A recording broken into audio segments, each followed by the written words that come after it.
All right, I got the Ecto pulled around so we can do a quick walk around video of it. All right, the first of all, the trim that is not on the car yet is the wheel arch trim, like that. That's the only one I've put back on so far because I've been too lazy to put the other three back on. The car is definitely showing its age from convention life. You know, a few chips here and there. Things that I'd probably be willing to fix later on, I don't know. You know, just depends on what kind of time I would have to clean this thing up before it went anywhere. A good shot of this side.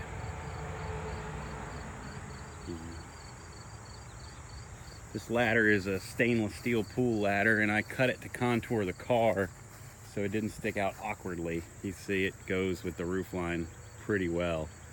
It's pretty streamlined. It only sits maybe 8 inches off the car. All the No Ghost logos are painted and clear coated over. I'll show you what I mean about not painting the door jambs. They're all still black and dirty. I haven't had the time to go through and paint all the door jambs. You see I got a bunch of junk back there. This looks like a mess, but it's actually just a deep cycle battery. You know, these are the grounds to the switches up front, and these are the powers to the switches up front. This is the power to the PA system. I haven't had time to put a switch in it yet, but they say you can leave them powered all the time, but I pull it off now and then. You know, if it's going to be sitting for a few days or whatever, I just pull it off. I've got some bags like that full of random stuff floating around. I've got another one for the other side, but it's not hung up right now. Let's see.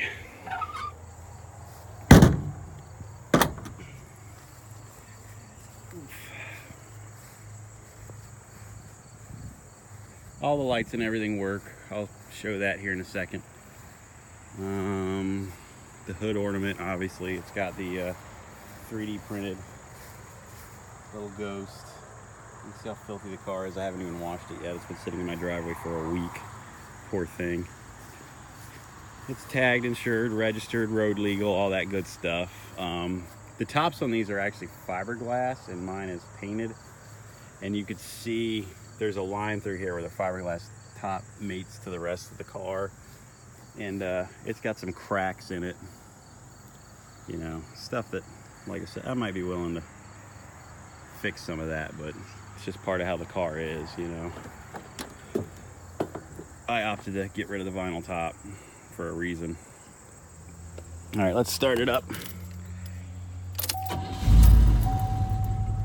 I have the radio that goes in it. I took it out when I was wiring up the switches, which this is your beacon light. This is your light bar on the back. This is siren.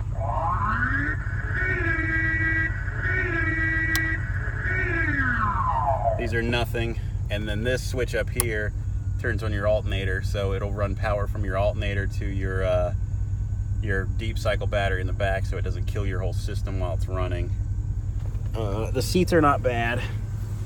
They're blue. They're ugly. The carpet is dirty and ugly. It was dirty and ugly when I got it.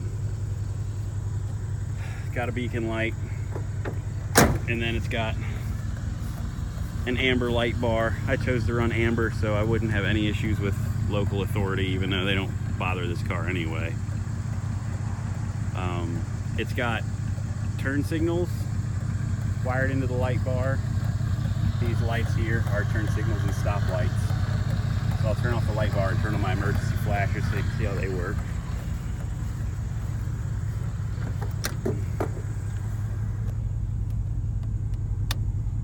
Light bar, emergency flashers, on, working. That's all turn signals work. High beams, low beams, all the important stuff works. Yeah, you can see here, those are also turn signals as well as being wired to the flashers and stoplights. So it's a safety thing at night. It works really well. You got, you know, 4 brake lights and 2 turn signals at one time, so it works really well. All right, into the back seats. I've got some loose wiring to clean up. I have the sill plates that go over that. They're just not installed. I've just been driving this thing for 2 years. Ford Explorer back seats. They're not gorgeous, but they have a good feature. They fold down, so you could slide lots of stuff in there.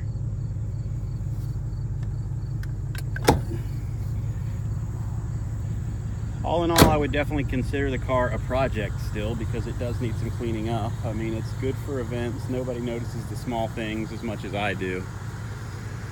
I just wanted to point them out so there's no discrepancies about the car. It's a good running, driving car, you know. Other than some important cleanup and minor details, it's a solid car and it's ready to rock and roll. And then we got the PA system. Right here is the microphone for the PA, right behind your head. Can't really think of anything else that I need to mention. I guess we could pop the hood real quick for those who want to see under the hood. We're at 122,000 miles now, so I've put a lot of miles on it since I last checked the odometer. Oh, 112,000 rather, never mind.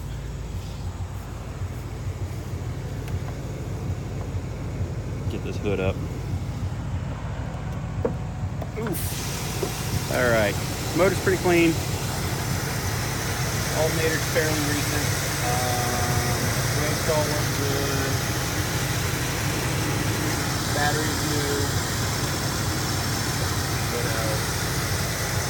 Really nothing, no issues with the car. That yellow wire runs the blower motor because these had electronic climate control. So pretty much now you hit the switch and you've got full blast heat or full blast air conditioning. You can turn the temperature down manually, but the fan only has one speed, so it works well though. I mean, that's just a little force.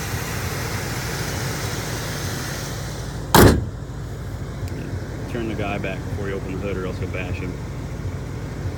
He's spring loaded too, just like the factory Cadillac emblem, so you won't have any issues, you know, if he gets hit when you're washing it or anything, you won't just break off. The tires are good, tread is good. They're all fairly new with good tread. Everything's just really filthy. I haven't washed this poor car in a few weeks, and we've had torrential downpours for, you know, kind of record rain actually. But yeah, I guess that's it. That is the Ecto.